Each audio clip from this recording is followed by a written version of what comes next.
Alright, hello everyone. In this tutorial I'm going to show you how to make a poster in Photoshop. This is my version of Photoshop. It might be a little bit different from the one you are seeing at the university computer, because I have the Creative Cloud version of 2015, and I believe the one from the university is a little bit older, but the main functions will still be the same. So yeah, what you see here is here you'll find your Photoshop tools. On this side you have all sorts of menus, the colors you can use, and here on this side all the layers will show up in the end.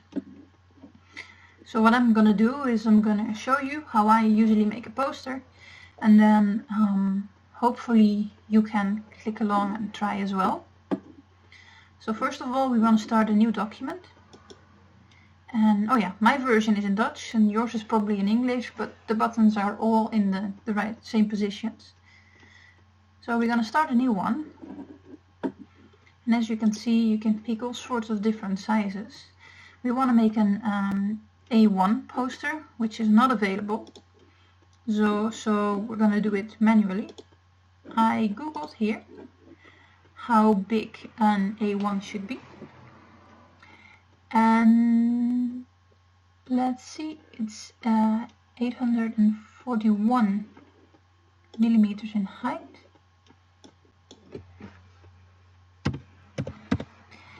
And it is 594 millimeters in width. Over here you can select if you want to have a background color or if you want to have it transparent, but we're just going to go for white. If you want to print it on very fancy paper, I think it's a very good idea to put the program in a higher mode, so like at 16 or 32 bits. I'm going to go for 16 because my computer still has to survive this tutorial.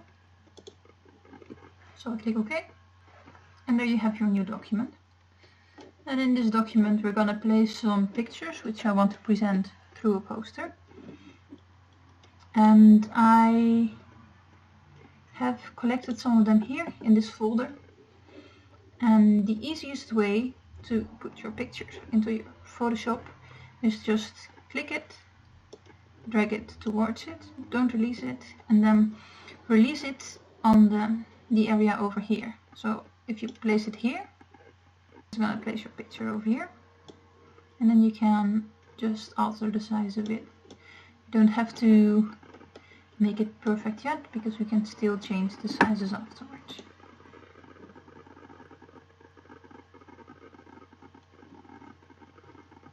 So I'm going to go ahead and place all the images in the document, and then I'll be right back with you afterwards. Alright, as you can see, I dragged all my pictures into the document, and all the pictures here have a separate layer. So you can see they're placed over here, and as you can see, if I press the eye over here, one of them will disappear. So by clicking on the eye, you can make your layer visible or invisible, like this. And everyone is on a separate layer, and the white layer is the background layer. As you can see, the pictures have a different image than the background layer. That's because Photoshop recognizes them as a so-called smart image, which means that I can't modify them directly. So I can't draw on them or erase them or anything like that. In case you do want to do so, it's very easy to change them into pixel layers. You just select your brush and you press one of the layers and you press OK. And as you can see now, it's just a regular pixel layer. So I'm going to do that with all of them, so it's a bit easier to work around with. So, well, as you can see right now, it's just a very simple poster. I'm gonna brighten it up a bit more so I can showcase a little bit more of the tools you can use to, for instance, create your poster. A very useful one is the free transform one. If you click on your selection tool here, this is the selection tool, and I can just make selections, but I can also use it to transform the image. So if I click on it with my right mouse button and I click vrije transformatie or free transform in your English program, I can simply make it smaller and make it bigger. I also wanted to add some extra images in here, so I'm going to make it a little bit smaller, like this. I can drag it here. As you can see, this layer is the top layer, so if I drag it here, I will drag it on top of one of the other images. If you don't want that, you can just drag it down. You can just drag it down like this, and it will become a more background layer. And I think these two, I'm going to place them in circles, just for the fun of it. And you can make a selection with this selection tool, but if you right click on it, you have some different options. So you can have it square or in a circle. So I'm going to select a circle. I have to make sure that I select the right layer, because I'm going to place this image in a circle, and it's this layer. So I'm going to make a selection, and that's a bit too big. Like this. Drag the selection to where I want it to be. And then I'm gonna go to selecteren, or selection in your case, and I'm gonna reverse the selection. So right now it has selected everything inside the bubble, and if I press reverse selection, it's gonna select everything outside the bubble. And then I can just easily press delete, and it will delete everything, and it will leave a nice neat circle. I'm gonna do the same here with this one. The background right now is a little bit bland, so I'm gonna add a nice background to it. This is the background over here, and what you could do is just simply fill it up by using the bucket tool. You can select a nice color here. I like pink, and then just fill it. Just fill it. It has quite a lot of pixels to fill, as you can see, nice and pink. Or you can use the gradient tool, which you can find in the same menu as the bucket. Select the different colors, so nice and bright. Drag it, and it will create a nice gradient. But yeah, as you can see, this is not really the most fitting background for the black and white pictures. For sure they do show up, but it's not really pretty, or at least I think it's not really pretty. So I'm just gonna delete the background. So, and I want to add a new layer. The layers you can find over here.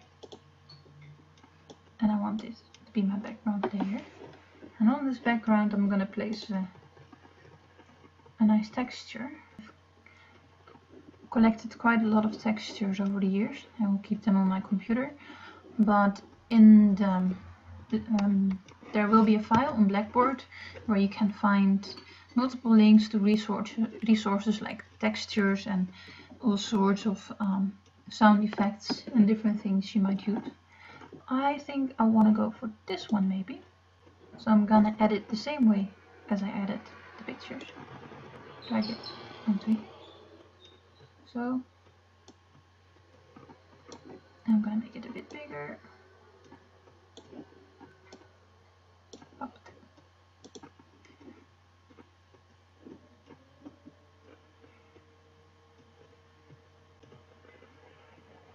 So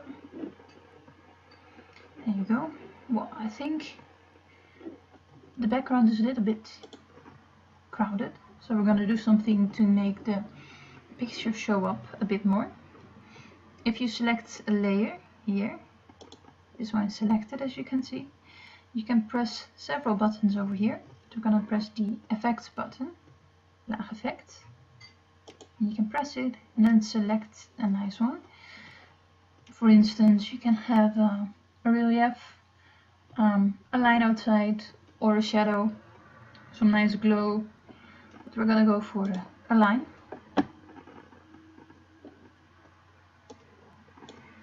So it has to be a bit bigger, like this. I don't want it black, I want it white. So, okay, well, the last two things I want to show you is how to add shapes. Maybe you want to have a square as a background of the round picture. Let's see, we don't want it pink because that's gonna clash. I'm gonna get gray and white.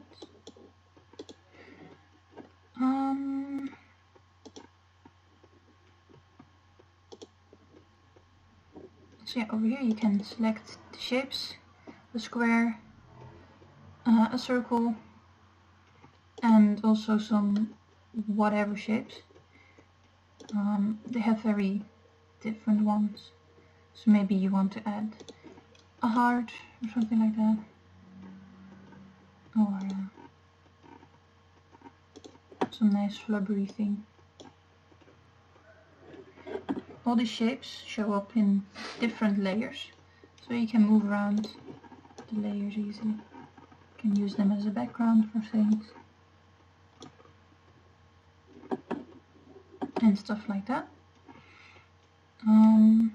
Another useful tool to have if you want to make posters in Photoshop is text. You can find the text tool here for horizontal text or vertical text. So we're going to go for the horizontal one over here. Let's see. Because these pictures were taken in Paris, we're going to write Paris. If you select it, you can make it bigger, or you can simply use the free transform tool to make it as big as you want, or go to the corner and then give it a nice angle, these type of things.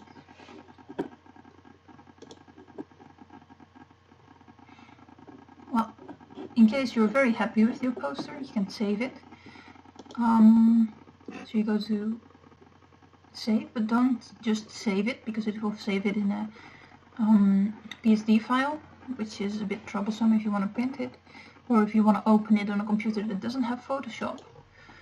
I would recommend to save it in PDF files, because most of the printing shops prefer you to give them the files in PDF. So if you want to print your poster, it's best to save it in PDF. Make sure that you turn off the layers, because that's gonna save your file, make your file a lot bigger and gonna save you a lot of space. So you select PDF in the drop down menu here, Photoshop PDF, give it a name, save as copy, okay. So yeah, save the PDF. You can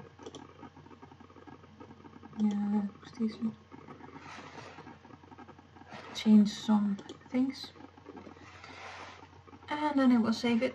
Over here you can see the process of the saving. It's going to take a bit because it's A1 with a very high density of pixels. So now here you can find your finished PDF file.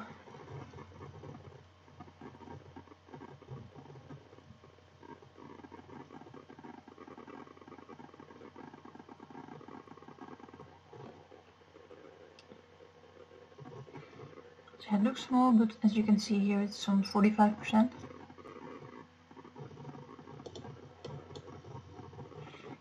So you can take this to the printer and they will print a nice poster for you. So if you would ever want to present something through a poster, maybe your research or your images. Photoshop is a very nice tool to create pretty and nice posters.